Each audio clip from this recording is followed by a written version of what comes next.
Gupta and Gupta जो कि Gupta and Gupta जो कि सिविल इंजीनियरिंग का एक इम्पॉर्टेंट बुक है। सिविल इंजीनियरिंग का एक इम्पॉर्टेंट बुक है, उसी का चैप्टर है कंक्रीट स्ट्रक्चर या कंक्रीट टेक्नोलॉजी एंड डिज़ाइन। ये एक डिज़ाइन पेपर है, इसी का क्वेश्चन हम लोग आज सॉल्व करेंगे और एनालिसिस करेंगे। काफ़ी इम्पोर्टेंट बुक है गुप्ता एंड गुप्ता, जिसका क्वेश्चन जो है हर एक एग्ज़ाम में डायरेक्ट मैच करता है, चाहे वो जेई का हो, जो एग्ज़ाम वो जेई का हो या फिर स्टेट एई का हो, एसएससी हो, कोई भी एग्ज़ाम हो, उसके लिए ये काफ़ी इम्पोर्टेंट बुक है सिविल इंजीनियरिंग के लिए। तो सिविल इंजीनियरिंग का जो गुप्ता एंड गुप्ता है, उसी बुक का ये चैप्टर है, 14th नंबर चैप्टर है। इससे पहले हम लोग 1 से लेकर के 13 तक के चैप्टर जो है एफएम से सॉल्व करते हुए हम लोग स्टील स्ट्रक्चर तक का टोटल चैप्टर को हम लोग सॉल्व करके एनालाइज करते हुए वीडियो अपलोड किया हुआ है। ये 14th नंबर चैप्टर है, जिसको आज हम लोग स्टार्ट करेंगे। आज स्टार्ट कर रहे हैं इसका, और स्टार्ट करते हुए हर एक क्वेश्चन इसका एक्सप्लेनेशन के साथ देखेंगे। ये चैप्टर जो है 14th number chapter concrete structure, या फिर इसको आरसीसी बोलते हैं, या फिर डिज़ाइन ऑफ कंक्रीट स्ट्रक्चर, या फिर कंक्रीट टेक्नोलॉजी, कुछ भी इसका नाम दिया जा सकता है। हम लोग इसको आरसीसी शॉर्ट फॉर्म करते हैं, रेनफोर्स्ड सीमेंट कंक्रीट, इसको लेकर के चलते हैं। तो आज जो मेरा है उसको शुरुआत कर रहे हैं यहाँ से। लास्ट पार्ट में हम लोग इसका देखे थे, क्वेश्चन 320 तक का सॉल्व कर चुके हैं। इस पार्ट में हम लोग 320 से आगे का क्वेश्चन सॉल्व करेंगे। ये आरसीसी का ही चैप्टर है, गुप्ता एंड गुप्ता का। आरसीसी का हम लोग सॉल्व कर रहे हैं, जो कि 320 क्वेश्चन नंबर तक हम लोग सॉल्व कर चुके हैं। आज जो 320 से आगे का जो क्वेश्चन है उसको सॉल्व करेंगे। फर्स्ट क्वेश्चन देखते हैं, 320 से स्टार्ट करते हैं। 320 का क्वेश्चन नंबर क्या कह रहा था, देखते हैं। क्वेश्चन क्या कर रहा है, the cable for pre stress concrete the cable of pre-stressed concrete simply supported beam subjected to uniformly distributed load over the entire span should ideally, अगर यूडीएल डाल रहे हैं केबल पे, थी बीम पे, तो इसमें केबल होता है तो हम लोग जानते हैं कि पैराबोलिकली प्रोवाइड करता है, और मिनिमम होता है मतलब 0 होता है सपोर्ट पे, और मैक्सिमम होता है सेंटर पे। इस तरह से केबल प्रोवाइड करते हैं यूडीएल के केस में। तो ऑप्शन देख लेते हैं, placed at the sum eccentricity over the entire span, नहीं, इंटायर स्पैन पे इसेंट्रिसिटी नहीं होता है, यहाँ पे 0 होता है और सेंटर पे मैक्सिमम होता है। Vary linearly from the centre of the cross section at the end of maximum ends to maximum eccentricity at the middle section. Vary linearly from the, linearly vary नहीं कर रहा, पैराबोलिकली वेरी कर रहा। तो option देख लेते हैं, parabolic with zero eccentricity at the ends and maximum at the centre. अभी देखे तो हम लोग इस तरह से प्रोवाइड करेंगे इसमें केबल, जब यूडीएल डाल रहे हैं तो इसमें जो केबल होगा पैराबोलिकली होगा, और सेंटर पे जो सपोर्ट पे होगा वो 0 होगा। इस तरह से इसका आंसर डी हुआ था। नेक्स्ट क्वेश्चन देखते हैं क्या कर रहा है, for a pre stress concrete bridge beam minimum clear spacing of the cable on the group cable. अच्छा, प्री स्ट्रेस कॉन्क्रीट में ब्रिज में क्लियर स्पेसिंग पूछ रहा है, कितना होता है केबल का या ग्रुप ऑफ केबल का। तो जो मिनिमम क्लियर स्पेसिंग होता है प्री स्ट्रेस में केबल का, वो कितना होता है, तो 40 mm होता है minimum clear spacing between 2 cable या group of cable in a pre stress concrete beam. Next, drops are provide in the flat slab. Flat slab वैसा स्लैब होता है जिसपे सिर्फ सपोर्ट होता है, कॉलम पे सपोर्टेड होता है, उस स्लैब को ही फ्लैट स्लैब कहते हैं। इसका जो मिनिमम थिकनेस होना चाहिए 125 mm होता है मिनिमम थिकनेस। तो बोल रहा है कि जो फ्लैट स्लैब में जो ड्रॉप होता है क्यों प्रोवाइड करते हैं, तो ड्रॉप जो प्रोवाइड किया जाता है वो शियर को रेसिस्ट करने के लिए प्रोवाइड किया जाता है। For resisting shear we provide drops in a flat slab. और बेंडिंग मोमेंट का अगर देखा जाता है, बेंडिंग मोमेंट जो होता था वो किस में होता था, हम लोग देखें तो जो डीप बीम होता है, डीप बीम जो डिज़ाइन किया जाता है डीप बीम का, उसमें जो डिज़ाइन किया जाता है तो बेंडिंग मोमेंट के लिए डिज़ाइन किया जाता है। शियर रेसिस्ट क्यों कौन करता है, तो ड्रॉप रेसिस्ट करता है शियर किसमें, फ्लैट स्लैब में। तो ड्रॉप जो रेसिस्ट कर रहा है फ्लैट स्लैब में किसके लिए, तो शियर को रेसिस्ट करने के लिए ड्रॉप यूज किया जाता है। नेक्स्ट क्वेश्चन देखते हैं क्या कर रहा है, following statement, the behaviour of over enforce beam is more ductile.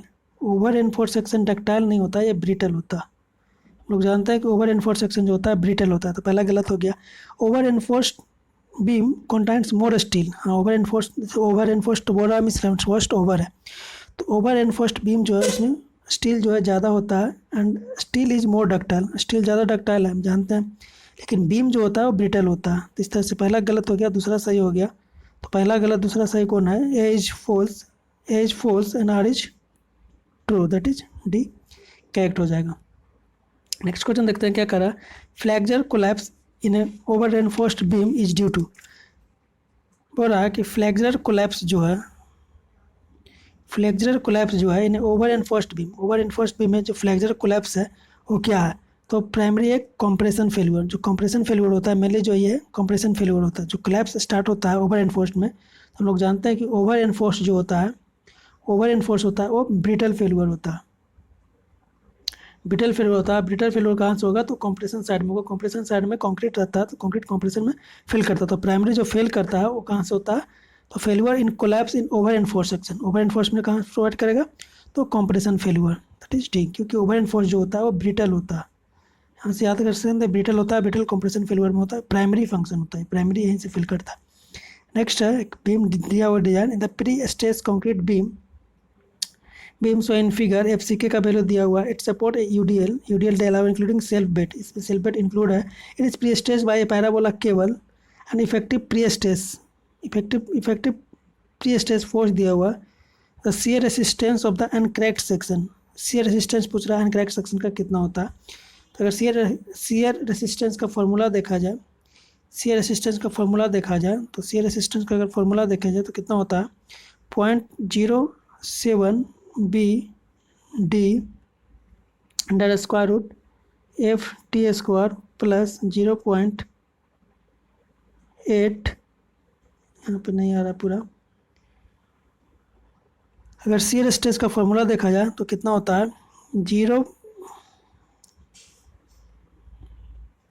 0.67 BD under square root of FT maximum square plus 0.8 FCP plus FT, ये होता है इसका फॉर्मूला होता है अनक्रैक्ड शियर रेसिस्टेंस का। इसमें जो वैल्यू दिया हुआ है सबका वैल्यू देख लेते हैं। जैसे V का वैल्यू हम लोग क्या देखें, आगे में 0.67 है, BD कैप्स D है, अंडर स्क्वायर रूट में देखा जाए, अंडर स्क्वायर रूट में जो दिया हुआ है वो FT का स्क्वायर प्लस 0.8 FCP और FT है अंडर स्क्वायर रूट में। अब FT क्या है? FT जो वैल्यू होता है वो कितना होता है? 0.24 अंडर स्क्वायर रूट FCK। और FCP क्या होता है? FCP का वैल्यू जो होता है P/BD होता है। FCK का जो वैल्यू होता है P/BD होता है। सबका वैल्यू निकालेंगे, निकालने के बाद इसको सॉल्व करेंगे तो जो V का जो वैल्यू आएगा अनक्रैक्ड का वो कितना आ रहा है? तो 94.5 आ रहा है, 94.5 Kn। आंसर इसका हो गया 94.5 Kn। सिंपल सा सिर्फ फॉर्मूला पे लगाना था। V is equal to 0.67 BD under square root of under square root of FT का square plus 0.8 FCP plus FT का जो वैल्यू होता है 0.24 रूट FCK होता है। और FCP का जो वैल्यू होता है वो कितना होता है? P/BD। P दिया हुआ है, FCK दिया हुआ है, P दिया हुआ है मेरा, ये P दिया हुआ है, ये FCK दिया हुआ है। B और D निकाल, B और D दिया हुआ है इस डायमेंशन में। इसमें अगर दिया हुआ है D दिया हुआ है, B दिया हुआ है, E दिया हुआ है, सब वैल्यू दिया हुआ है तो इसे निकाल रहे थे हम। तो उसके बाद मतलब इसका जो वैल्यू आ रहा था कितना था? 94.5 न्यूटन। तो इसका आंसर हो गया था B। नेक्स्ट क्वेश्चन है मैचिंग का है। मैचिंग में क्या बोल रहा है? Class 1 structure, class 2 structure, class 3 structure. तो क्लास 1 स्ट्रक्चर जो है no cracking under the service load. Service load में कोई भी क्रैकिंग नहीं होगा क्लास 1 में, तो इसको 3 कर सकते हैं। क्लास 2 स्ट्रक्चर में क्या होगा? क्लास 2 में क्या होगा? No visual cracking. इसमें क्लास 2 में no visual cracking up to, अगर इतना लेस देन रहा है स्ट्रेस, इसका टेंसाइल स्ट्रेस अगर 3 से, तो नो विजुअल क्रैकिंग रहेगा, तो इसका 1 हो जाएगा। तो बचा 3, इसका तो 2 हो जाएगा। Concrete section under uncracked section. Class 1 में जो होगा नो क्रैकिंग होगा, क्लास 1 जो है उसमें नो क्रैकिंग होगा तो 3 हो जाएगा। क्लास 2 में नो विजुअल क्रैकिंग, उसमें दिखेगा नहीं, दैट इज क्लास 2 में। क्लास 3 में concrete section and cracked with width to the calculated check, इसमें क्रैक्ट करेगा विड्थ तो इसमें हो जाएगा 2 3 1 2, इसका आंसर देख लेते हैं 3 1 2 3 1 2 मेरा सी में हो गया। नेक्स्ट है reinforced cantilever beam of span दिया हुआ है, हैज क्रॉस सेक्शन दिया हुआ है, if the check for lateral stability and deflection. Lateral stability और डिफ्लेक्शन चेक करने के लिए हम लोग जानते हैं कि क्या होता है, स्पैन डिवाइड बाई डिफ्लेक्शन, किस में, कैंटिलीवर में। तो नॉट लेस देन जो है नॉट ग्रेटर देन कितना आना चाहिए, नॉट लेस देन या इक्वल टू जो है वैल्यू इसका स्पैन बाय डिफ्लेक्शन का जो वैल्यू है लेस देन इक्वल टू 7 आना चाहिए कैंटिलीवर बीम में। ठीक है, तो स्पैन इसमें दिया हुआ तो 4, डी दिया हुआ 500, इससे निकालेंगे तो इसका वैल्यू कितना रहा, 8 आ रहा है, जो कि 8 आ रहा है, जो कि 7 से ज़्यादा है, तो कह रहा है कि फेल हो जाएगा।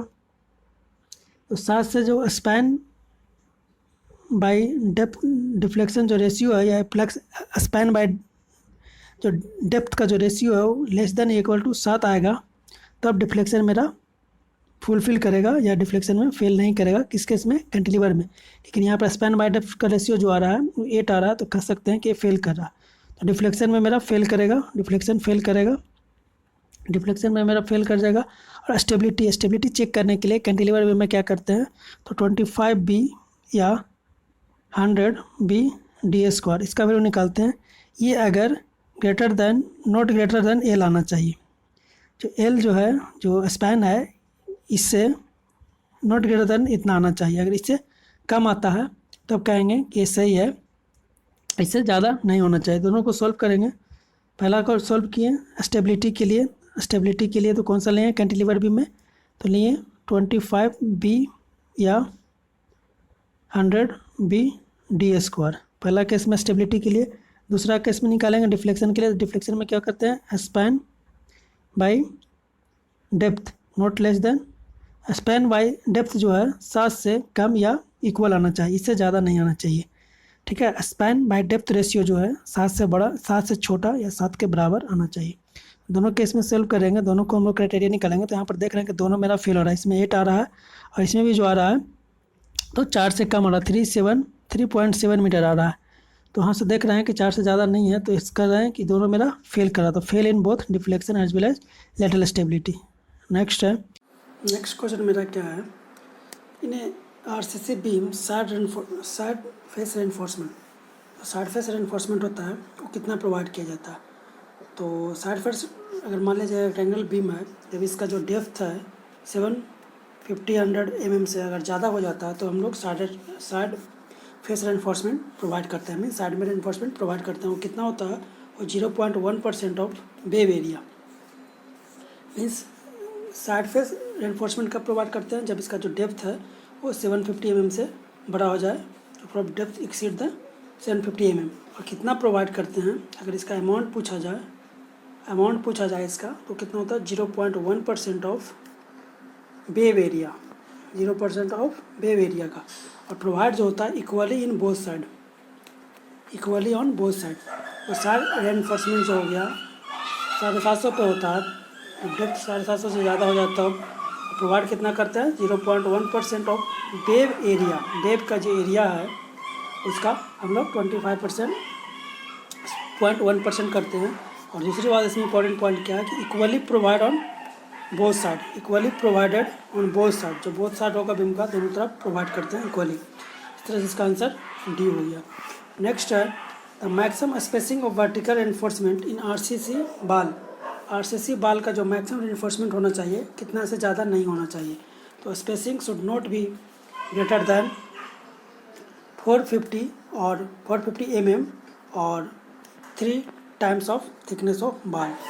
जो RCC का अगर देखा जाए RCC बाल का अगर देखा जाए स्पेसिंग का इसका जो क्राइटेरिया होता है वो क्या होता है, spacing should not be greater than 450 mm और 3 times the thickness of 3 times the thickness of बाल। मिनिमम थिकनेस कितना होता है RCC बाल का, मिनिमम थिकनेस जो होता है वो 100 mm होता है, मिनिमम थिकनेस जो होता है, minimum thickness of RCC wall is equal to 100 mm। Thickness पूछा जाए इसका minimum thickness, T minimum is equal to तो 100 mm। और स्पेसिंग पूछा जाए तो spacing should not be greater than 450 और 3T। यहाँ पे जो पूछ रहा है क्वेश्चन, वो पूछ रहा है शुड नॉट बी एक्सीड कितना, 3 times of the thickness of बाल, दैट इज डी। ये थिकनेस ऑफ बाल अगर पूछता है कितना होता है मिनिमम, तो 100 mm। नेक्स्ट है द रेनफोर्स्ड कंक्रीट रिटर्निंग वाल। रेनफोर्स्ड कंक्रीट रिटर्निंग वाल है, वाल a shear key is provided. Shear की क्यों प्रोवाइड करते हैं? सीयर की का मेन प्रोवाइड होता है और स्लाइडिंग फेलियर जो होता है, स्लाइडिंग जो फेलियर होता है उसको रोकने के लिए।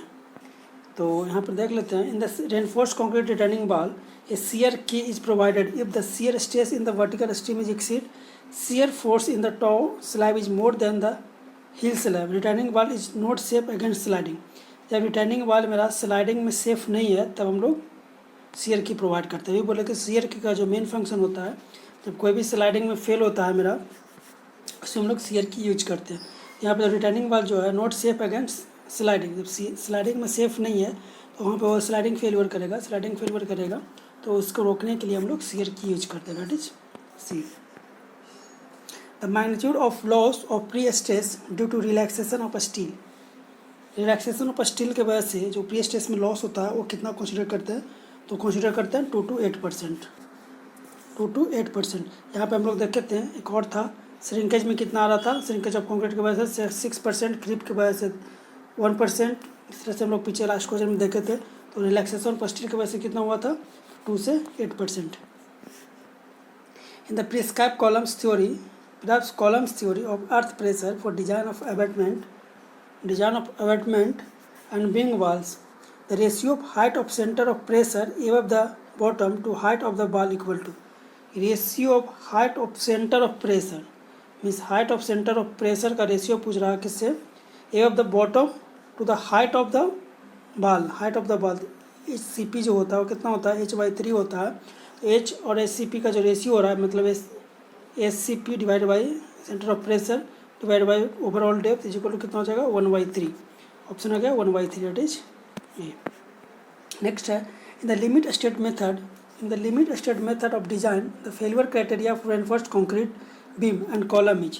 पूछा लिमिट स्टेट मेथड में हम लोग जानते थे कि इसमें कौन सा फेलियर होता है? स्ट्रेन कंसीडर करते हैं, ठीक है। और अगर WSM होता है, WSM में हम लोग कौन सा कंसीडर करते हैं? तो स्ट्रेस कंसीडर करते हैं। WSM में स्ट्रेस और LSM में स्ट्रेन। तो यहाँ पर पूछ रहा है क्या कि limit state method design the failure criteria reinforced concrete beam and column is maximum principal stress theory. ये किस में होता है? प्रिंसिपल स्ट्रेस थ्योरी WSM के लिए होता है। मैक्सिमम प्रिंसिपल स्ट्रेस थ्योरी ये होता है LSM के लिए स्ट्रेन थ्योरी और WSM के लिए स्ट्रेस थ्योरी। इस तरह से इसका आंसर B हो गया। नेक्स्ट है combination of partial safety factor का कॉम्बिनेशन देख रहा है। Load under the limit state of collapse and limit state of serviceability, collapse और सर्विसिबिलिटी में है। तो क्राइटेरिया देख रहा है क्या क्या, अगर दोनों लोड रहा, अगर dead load plus live load है तो हम लोग उसको कितना प्रोवाइड करते हैं? 1.5। मीन्स अगर इसका क्राइटेरिया देखा जाए तो अगर मेरा dead load plus live load है तो इसका फैक्टर ऑफ सेफ्टी 1.5 कंसीडर करते हैं पार्शियल सेफ्टी फैक्टर। अगर डेड लोड प्लस बिन लोड है, डेड लोड या लाइव लोड हो गया, अगर तीनों लोड है, dead load plus live load plus बिन लोड या अर्थ क्यूब लोड, तो हम लोग कितना प्रोवाइड करते हैं? 1.2 फैक्टर ऑफ सेफ्टी कंसीडर करते हैं। तो ऑप्शन देख लेते हैं इसमें 1. ये ठीक है 1. डेड लोड प्लस बिन लोड है तो उसमें कितना? 1.5, ये भी सही है। 1.2 ये भी सही। And dead load plus 0.8 times of, ये गलत दिया हुआ है यहाँ पे, इसमें 0.8 नहीं 1 होता है। यहाँ पर dead load plus live load plus बिन लोड अगर है तो उसमें 1 होता है। इस तरह से इसका ऑप्शन का देखा है। यहाँ पे डेड लोड प्लस बिन लोड में कितना दिया हुआ है? इसमें नहीं है। 1 डेड लोड बिन लोड लाइव लोड 1.2 हो गया, 1.5 हो गया इसमें। And 1 dead load plus live load और 1 dead load plus live load plus इतना, दैट इज सी इसका करेक्ट आंसर हो गया। जब तीनों कॉम्बिनेशन रहे, जब तीनों रहे live load plus wind load plus live load, wind load और डेड लोड तीनों है तो 1.5, dead load plus live load है तो 1.5, dead load plus wind load है तो भी 1.5। लेकिन यहाँ पे अगर dead load plus live load या dead load plus wind load या dead load plus 0.8 times of live load plus wind load, ये है इसका criteria partial safety of factor के लिए। इस तरह से इसका आंसर सी हो गया। नेक्स्ट है the bending moment coefficient for continuous RC slab is. तो बेंडिंग मोमेंट कोफिशिएंट पूछ रहा है किसके लिए, for continuous RCC slab in IS 456/1978 code is based on. जो बेंडिंग मोमेंट कोफिशिएंट है वो किस पे बेस्ड था, तो बेंडिंग मोमेंट जो कोफिशिएंट था, bending moment coefficient for continuous RCC slab के लिए वो किस पे बेस्ड था, यील्ड लाइन थ्योरी पे बेस्ड था, यील्ड लाइन थ्योरी पे बेस्ड था। Next the sum of nodal force, the sum of nodal force at any yield line intersection in slab, intersection पे द सम ऑफ नोडल, जो intersection पे जो nodal force का जो sum होता है according to yield line intersection कितना होगा, तो वो 0 होता है। इंटरसेक्शन पे नोडल फोर्स का जो वैल्यू होगा वो 0 होगा। नेक्स्ट है the assumption that plane section normal before bending remains normal after bending. हो रहा है कि जो एजम्पशन है plane section before, plane section normal before bending and remains normal after bending. तो कह रहा है, जो एजम्पशन कह रहा है कि अगर कोई प्लेन सरफेस है, ये जो एक मतलब एक बीम है, इसका जो सरफेस वो प्लेन है पहले भी और बेंडिंग के बाद भी जो ये सरफेस है वो प्लेन है। ये बोल रहा था कि ये एजम्पशन जो है वो किस में वैलिड होता है, तो ये दोनों में वैलिड होता है, working as well as LSM। तो ओनली नहीं होगा, ओनली नहीं होगा, in both WSM and LSM। तो जो एजम्पशन मेरा दिया हुआ है plane section remains plane after bending, यही होता है कि प्लेन सेक्शन रिमाइंस प्लेन ही रहता है आफ्टर बेंडिंग। मान लीजिए ये मेरा बीम है, इसमें सेक्शन जो सेंटर का सेक्शन वो प्लेन है, तो जो आफ्टर बेंडिंग जो अगर होगा, मान लीजिए बेंड कर रहा है तो भी ये सेक्शन जो बीच का होगा वो प्लेन ही रहेगा। तो ये बोल रहा है कि plane section remains plane after bending, this assumption is valid for both WSM as well as LSM। This assumption is valid for both WSM and LSM के लिए। नेक्स्ट है the ratio of lateral pressure of the bulk storage material. क्या बोल रहा है, the ratio पूछ रहा है किसका, lateral pressure of bulk storage material at the time of emptying to the time of filling. जो स्टोरेज मटेरियल है उसका इम्पीटिंग और फिलिंग के टाइम पे जो रेशियो होगा वो पूछ रहा है कि कितना होता है। लैटरल प्रेशर का, जो लैटरल प्रेशर का जो रेशियो पूछ रहा है कब, जब हमको उसको इम्पीटी कर रहे हैं, जब उसको हम खाली कर रहे हैं तब, और जब हम भर रहे हैं तो वो दोनों का जो रेशियो होगा। तो हम लोग जानते हैं कि जिस समय हम लोग इम्पीटी उसको खाली करते रहते हैं उस समय पूरा फुल रहता है, फुल से हम लोग खाली करते हैं तो इस समय जो प्रेशर होगा सबसे ज़्यादा रहता है। तो जो इम्पीटी का जो प्रेशर है, इम्पीटी टाइम का जो प्रेशर है लैटरल प्रेशर, वो ग्रेटर होता है किससे, प्रेशर ड्यू टू मतलब pressure at the time of filling. दोनों का रेशियो जो हो जाएगा वो क्या हो जाएगा, मतलब ये हम लोग देखें प्रेशर जो इम्पीटिंग टाइम का जो प्रेशर है वो ग्रेटर है किससे, प्रेशर एट द फिलिंग। तो P empty divide by P filling क्या हो जाएगा, वो ग्रेटर देन 1 हो जाएगा, दैट इज ग्रेटर देन 1 हो जाएगा। Empty time in the next question है, in the design of pre stress concrete structure which of the following limit state. कोची बोल रहा है प्री स्ट्रेस कॉन्क्रीट में बोल रहा है ये, इन the design of pre stress concrete structure which of the following limit states will come under the limit state of serviceability. इसमें जो दिया हुआ है क्राइटेरिया उसमें से कौन जो है लिमिट स्टेट ऑफ सर्विसेबिलिटी में आता है। तो लिमिट ऑफ सर्विसेबिलिटी में कौन सा आता है, तो डिफ्लेक्शन आता है और क्रैकिंग आता है। डिफ्लेक्शन और क्रैकिंग जो आता है सर्विसेबिलिटी में आता है। फ्लेक्चर क्या आता है, तो फ्लेक्चर मेरा बेंडिंग में आता है, दैट इज फ्लेक्चर मेरा बेंडिंग में आता है। शियर मेरा शियर तो इसमें नहीं आता। एक डक्टाइल आता है किसके वजह से, डक्टिलिटी आता है कवर के वजह से। यहाँ जो पूछ रहा था सर्विसेबिलिटी में कौन आएगा, सर्विसेबिलिटी में मेरा डिफ्लेक्शन और क्रैकिंग आता, डिफ्लेक्शन और क्रैकिंग जो आएगा वो सर्विसेबिलिटी में आएगा। इस तरह से मेरा देख लिया आंसर 3 और 4 हो गया। नेक्स्ट है given that phi is the angle of internal friction, P is the self bearing capacity, gamma is the unit weight of soil, the minimum depth of foundation of moisture footing given by. Minimum depth of foundation पूछ रहा है। Minimum depth of foundation तो हम लोग Rankine method से हम लोग जानते हैं कि मिनिमम डेप्थ कितना होता है due to Rankine theory. Rankine theory से अगर देखा जाए तो डेप्थ जो होता है minimum Q divide by gamma 1 minus sine divide by 1 plus sine phi का होल स्क्वायर। तो 1 माइनस साइन फाई ये रेस्ट लाइक एक्टिव जो प्रेशर होता है उसके फॉर्मूला पे काम करता है। तो यहाँ पर जो रैंकाइन डेप्थ का जो फार्मूला अगर देखा जाए तो यहाँ पर पी बाई गामा सब में है, लेकिन ऊपर में जो होता है 1 minus sine phi divide by 1 plus sine phi जो कॉफिशिएंट ऑफ एक्टिव प्रेशर का होता है सेम है, उसी का स्क्वायर कर देते हैं। Coefficient of active pressure, coefficient of active का ये होता है, रैंकाइन का जो होता है एक्टिव होता है। तो यहाँ से कह सकते हैं 1 minus sine phi divide by 1 plus sine phi, that is इसका कैरेक्टरिस्टिक हो गया डेप्थ का।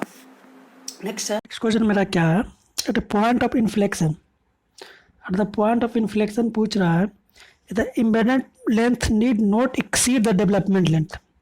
इस पॉइंट का एट पॉइंट ऑफ इन्फ्लेक्शन जो एम्बेडेड लेंथ होगा, एम्बेडेड लेंथ जो होगा वो एल से ज़्यादा नहीं होना चाहिए, मीन्स डेवलपमेंट लेंथ से ज़्यादा नहीं होना चाहिए। जो एम्बेडेड लेंथ है, मान लीजिए मेरा कंक्रीट ब्लॉक या कंक्रीट स्ट्रक्चर है, इसमें जो एम्बेडेड लेंथ होता है ये एम्बेडेड जो हो गया ये जो होना चाहिए एल से ज़्यादा नहीं होना चाहिए। तो यही बोल रहा था, मेरा सही है स्टेटमेंट पूछ रहा था इसमें कौन सही है क्या गलत है। तो पहला मेरा सही हो गया, the condition that L D is equal to या less than M1 B plus L note need not be check for negative resistance.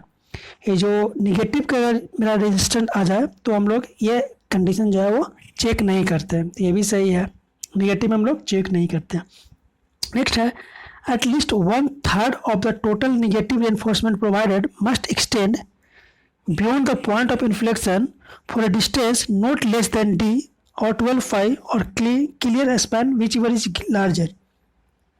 At least 1/3 of the total negative reinforcement, at least 1/3 of the total negative reinforcement provided must extend beyond that point of the inflection for distance not less than d or 12 phi. Not 1/3 नहीं होता है, तो ये गलत है। तो मेरा 1 और 2 सिर्फ सही आएगा इसमें, इसलिए कह सकते हैं कि इसका आंसर जो है वो बी आएगा। नेक्स्ट है, in the RCC beam of width B and overall depth D exceed 7500 mm side reinforcement required at the allowable area of maximum tension reinforcement shall be respectively। कह रहा अभी हम लोग देखे थे ये क्वेश्चन कि अगर जो बीम का जो डेप्थ है, कोई एक बीम है उसका अगर डेप्थ है वो अगर सारे 750 mm से ज़्यादा हो जाता है तो हम लोग सारे रेनफोर्समेंट प्रोवाइड करते हैं। कितना करते हैं वही हम लोग देखे थे, 0.1% of wave area, 0.1% of wave area. तो मेरा जो एक्सीड कर रहा है यहाँ पर दे रहा है डी एक्सीड देन 750 mm सारे रेनफोर्समेंट प्रोवाइडेड। सारे रेनफोर्समेंट कितना प्रोवाइड करेंगे तो 0.1%। तो इससे मेरा आंसर सी आ गया। दूसरा क्या कर रहा था, an allowable area of maximum tension reinforcement. Maximum tension reinforcement कितना प्रोवाइड करते हैं, मैक्सिमम टेंशन या फिर बोले मैक्सिमम कंप्रेशन। मैक्सिमम कंप्रेशन भी होता है तो 4% या फिर 0.04 BD, 0.04 BD या 4% of overall area.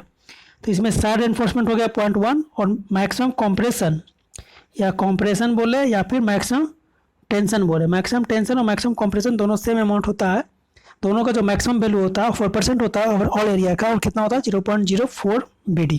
That is सी इसका करेक्ट आंसर हो गया। Next, the limit state design of reinforcement concrete, in the limit state design of in the limit state design LSM का पूछ रहा है, the reinforced concrete deflection is computed by using.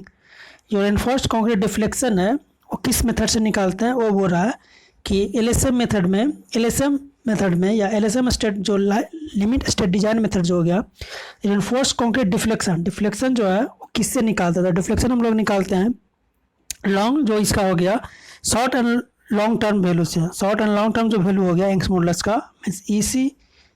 Long term value हम लोग जानते हैं क्या होता है, अगर EC देखा जाए कंक्रीट का लॉन्ग टर्म के लिए तो EC डिवाइडेड बाई 1 + 5 होता है। 5 क्या होता है, कोफिशिएंट ऑफ क्रीप कोफिशिएंट। इसका जो वैल्यू होता है 2.2 होता है 7 डेज में, 1.6 होता है 28 डेज में, और 1.1 होता है after 1 year. 7 days 2.2, 28 days 1.6 and after 1 year the coefficient of creep coefficient का वैल्यूज होता है 1.1 होता है। तो जो हम लोग देखते हैं जो डिफ्लेक्शन निकालते हैं तो हम लोग किस मेथड से निकालते हैं, short term and long term value दोनों से निकालते हैं यंग मॉडुलस से, दैट इज डी। नेक्स्ट है as per IS 456/1978 vertical deflection limit for beam. Vertical deflection limit किसके लिए पूछ रहा है, बीम के लिए। May generally be assumed to be satisfied provided that the ratio of span by effective ratio depth of a continuous beam. किसका निकाला, continuous beam up to span 10 metre. जब 10 मीटर स्पैन तक दिया हुआ तो हम लोग जानते हैं कि अगर अप टू 10 मीटर स्पैन है तो कैंटिलीवर बीम के केस में कितना होता है, स्पैन बाय डेप्थ रेशियो 7 होता है। सिंपली सेपरेट बीम में कितना होता है, 20 होता है, और कंटिन्यूअस बीम में कितना होता है, 26 होता है। तो यही बोल रहा है कि डिफ्लेक्शन जो स्पैन बाय इफेक्टिव रेशियो हो गया कंटिन्यूअस बीम का अप टू स्पैन 10 मीटर, तो कितना हो जाएगा, 26 हो जाएगा।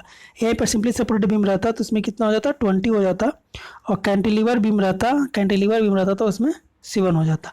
ये अप टू 10 मीटर तक के है। यही में अगर 10 मीटर से ज़्यादा हो जाए, means span is greater than 10 metre, तब हम लोग क्या लिखते हैं, जो स्पैन बाय डेप्थ रेशियो है, ये जो मेरा है not less than A into एक फैक्टर ऑफ सेफ्टी, इसमें मल्टीप्लाई हो जाता है मॉडिफिकेशन फैक्टर, ठीक है। या अगर स्पैन ग्रेटर है 10 से तो इसमें एक और होता है क्या, 10 बाई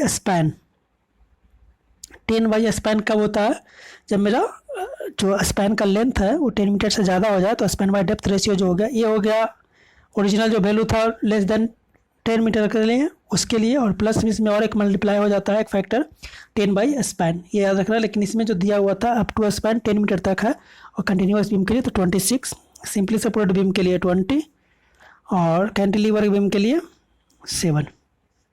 नेक्स्ट है negative moment in reinforced concrete beam at the location of support generally much higher than the positive span moment. This is primarily due to curvature at the support beam. बोल रहा है कि negative moment जो हो गया enforcement का at the location of support पर का जो नेगेटिव मोमेंट है जनरली हायर होता है, किससे हायर होता है, positive moment of span, positive span moment जो सपोर्ट का, मान लीजिए नेगेटिव मोमेंट जो है सपोर्ट का वो ग्रेटर है किससे, पॉजिटिव मोमेंट स्पैन से। This is primarily due to, क्यों होता है, तो due to curvature at the support beam. जो कर्वेचर होता है सपोर्ट पे, कर्वेचर क्या होता है, 1/r को हम लोग कर्वेचर बोलते हैं, ठीक है। 1/r को कर्वेचर बोलते हैं, r को हम लोग रेडियस ऑफ कर्वेचर बोलते हैं, r को रेडियस ऑफ कर्वेचर बोलते हैं, 1/r को हम लोग कर्वेचर बोलते हैं। तो कर्वेचर जो है इसका वेरी हाई हो जाता है, मीन्स 1/r का जो वैल्यू है 1/r का जो वैल्यू है वो ग्रेटर होता है, तो वेरी हाई होता है। इस केस में हम लोग सपोर्ट का जो नेगेटिव मोमेंट है वो ग्रेटर हो जाता है स्पैन का पॉजिटिव मोमेंट से। तो इस तरह से इसका आंसर ये हो जाएगा। नेक्स्ट है मैचिंग का है, मैचिंग में देख लेते हैं क्या कर रहा है। Bond stress, thermal stress, hoop stress, torsion stress. इधर क्या बोल रहा है, 0 at the centre of cross section, circumferential stress, linear stress, longitudinal stress, 0 on the surface. तो हम लोग जानते हैं कि यहाँ से अगर देखा थर्मल स्ट्रेस होता है ड्यू टू टेम्परेचर इंक्रीज की वजह से होता है या डिक्रीज की वजह से थर्मल स्ट्रेस होता है, और ये लीनियरली वेरी करता है। इसको कह सकते हैं कि जो होगा ये लीनियर होगा, तो लीनियर हो गया टेम्परेचर स्ट्रेस। बॉन्ड स्ट्रेस जो होता है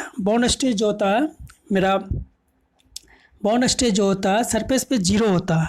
बॉन्ड स्ट्रेस जो है वो 0 एट द सरफेस, 0 पे सरफेस कौन होता है, तो बॉन्ड स्ट्रेस होता है, सॉरी बॉन्ड लॉन्गिट्यूडिनल स्ट्रेस होता है। सर अगर bond stress, longitudinal shear stress, यहाँ से फिर से देख लेते हैं। ये थर्मल स्ट्रेस मेरा हो गया linear, that is 3। Hoop stress क्या होता है, हुप स्ट्रेस जो होता है सेंटर पे जो होता है इसका वैल्यू वो 0 होता है। किसी हुप स्ट्रेस का अगर देखा जाए तो सेंटर पे इसका जो वैल्यू है वो 0 होता है, 0 at the centre.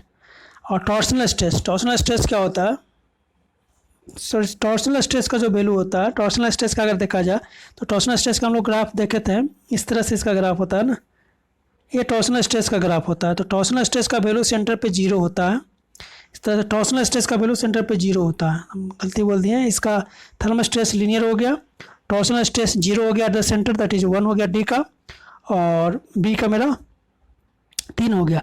Hoop stress क्या होता है, हुप स्ट्रेस एक सर्कमफ्रेंशियल स्ट्रेस है, हुप स्ट्रेस जो होता है हम लोग जानते हैं कि एक टेंसाइल नेचर का होता है और सर्कमफ्रेंशियल एक्ट करता है, तो हुप स्ट्रेस सर्कमफ्रेंशियल हो गया। और बॉन्ड स्ट्रेस जो होता है वो लॉन्गिट्यूडिनल स्ट्रेस होता है, बॉन्ड स्ट्रेस लॉन्गिट्यूडिनल स्ट्रेस हो गया। इस तरह से देख रहे हैं कि बॉन्ड स्ट्रेस में लॉन्गिट्यूडिनल शियर स्ट्रेस हो गया, दैट इज 4। थर्मल स्ट्रेस तो लीनियर हो गया टेम्परेचर की वजह से, that is 3। Hoop stress circumferential हो गया, दैट इज 2। टॉर्सनल स्ट्रेस का ग्राफ अगर देखा जाए तो इस तरह से होता है, सेंटर पे 0 होता है, तो सेंटर पे 0 दैट इज टॉर्सनल स्ट्रेस। तो 4 3 2 1 ऑप्शन देख लेते हैं, 4 3 2 1 किस में है, 4 3 2 1 दैट इज बी। नेक्स्ट है in the conventional prestressing the diagonal tension in concrete. Diagonal tension जो होता है किसमें, कन्वेंशनल प्री स्ट्रेसिंग में।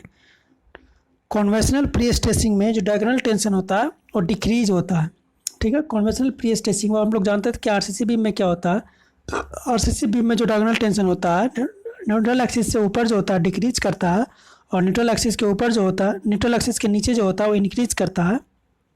न्यूट्रल एक्सिस हो गया, न्यूट्रल एक्सिस के ऊपर जो डायगोनल टेंशन होता है वो डिक्रीज करता है, ठीक है। और बिलो जो न्यूट्रल एक्सिस होता है वो डायगोनल टेंशन इंक्रीज करता है किस में, आरसीसी बीम में।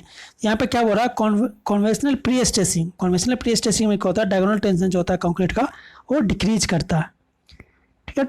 कन्वेंशनल प्री स्ट्रेसिंग में डायगोनल टेंशन जो है डिक्रीज करता है, और अगर आरसीसी में है तो आरसीसी में ऊपर डिक्रीज करता है, नीचे इंक्रीज करता है न्यूट्रल एक्सिस के। नेक्स्ट क्वेश्चन पे आते हैं, क्या कर रहा है, beam section of reinforce concrete design in accordance with the ultimate strength. Ultimate strength है, लिमिट स्टेट डिजाइन इसको बोलते हैं। As compare to section design by working stress method, वो कंपेयर करने बोल रहा है कि अगर एक बार हम एलएसएसएम डिजाइन करते हैं और एक डब्ल्यूएसएन से डिजाइन करते हैं तो दोनों में क्या है वो कंपेयर कर रहा है। Design approach as a compare to section design by working stress method for the same condition of load same है, स्पैन सेम है, and the same width usually, width भी सेम है। तो हम लोग जानते हैं कि एलएसएम में हम लोग क्या लिखते हैं, एलएसएम में हम लोग रेनफोर्समेंट जो होता है, रेनफोर्समेंट वो ज़्यादा लेते हैं, मोर रेनफोर्समेंट लेते हैं। और जो कंक्रीट हो गया रेनफोर्समेंट ज़्यादा लेते हैं और कंक्रीट जो होता है वो कम लेते हैं। या कह सकते हैं कि एलएसएम जो हो गया, एलएसएम में हम लोग स्टील जो है वो ज़्यादा लेते हैं और कंक्रीट जो है वो कम लेते हैं। तो स्टील ज़्यादा लेते हैं और कंक्रीट कम लेते हैं। तो ऑप्शन देख लेते हैं, the larger depth and smaller amount reinforcement. Smaller amount reinforcement हम लोग डब्ल्यूएसएम में लेते हैं, ठीक है, तो ये गलत हो गया। The same depth and the same reinforcement, reinforcement same दोनों में नहीं होता है, ये भी गलत है। Small depth and more reinforcement, more reinforcement अभी हम लोग देखें कि जो एलएसएम होता है उसमें हम लोग रेनफोर्समेंट जो है, रेनफोर्समेंट या स्टील बोले वो ज़्यादा लेते हैं और कंक्रीट जो है वो कम लेते हैं।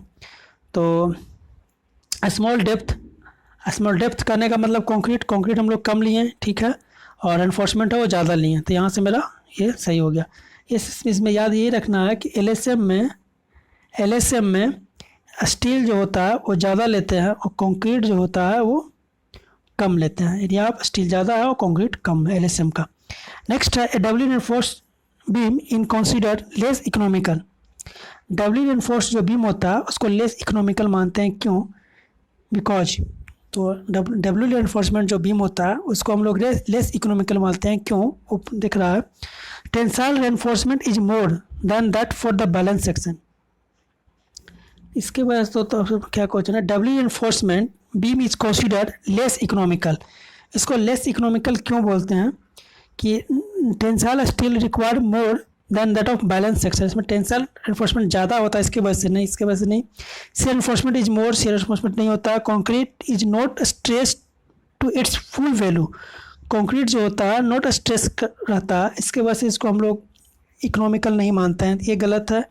Compressive steel in under stress, जो डब्ल्यू रेनफोर्स सेक्शन हम लोग देखे हैं, एक स्टील प्रोवाइड करते हैं टेंशन साइड में और कुछ स्टील प्रोवाइड करते हैं हम लोग कॉम्प्रेशन साइड में।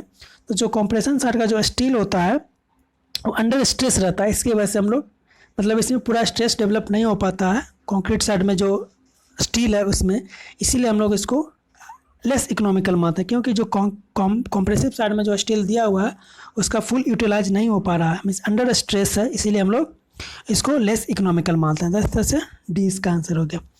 नेक्स्ट है, the ultimate strength of steel use in the pre stress. Pre stress में जो स्टील यूज होता है उसका अल्टीमेट स्ट्रेंथ कितना रहता है, तो 1500 न्यूटन पर mm²। जो प्री स्ट्रेसिंग में जो हम लोग स्टील यूज करते हैं उसका जो अल्टीमेट स्ट्रेंथ रहता है वो कितना होता है, 1500 न्यूटन पर mm², that is D. Next है सेशन रीजन का क्वेश्चन है, देख लेते हैं। In the working stress method the stress in compression steel is taken as 1.5 times modular ratio into stress in surrounding concrete. हम लोग जानते हैं क्या बोल रहा है working stress method, the stress compression, stress क्या होता है 3/2 into modular ratio into stress surrounding. ये बोल रहा है कि इन the working stress method the stress in compression steel, compression steel में जो स्ट्रेस होता है वो कितना होता है 1.5 times modular ratio into stress in surrounding. तो ये मेरा जो स्टेटमेंट है वो सही है, ठीक है। The modulus of elasticity of concrete in compression is only 1/3 of the tension. जो मॉडुलस ऑफ इलास्टिसिटी है कंक्रीट का वो कंप्रेशन में 1/3 होता है टेंशन का। ये गलत है क्योंकि ये 1/3 नहीं होता है, वो इक्वल होता है, दोनों जो होता है इक्वल होता है। मीन्स कंक्रीट जो compression as well as tension both are equal value modulus of elasticity. तो इस तरह से ये मेरा गलत हो गया और ये सही हो गया। तो ए सही है और आर गलत है, तो इसका जो आंसर होगा वो सी होगा। यहाँ पर 1/3 के जगह पे अगर इक्वल ही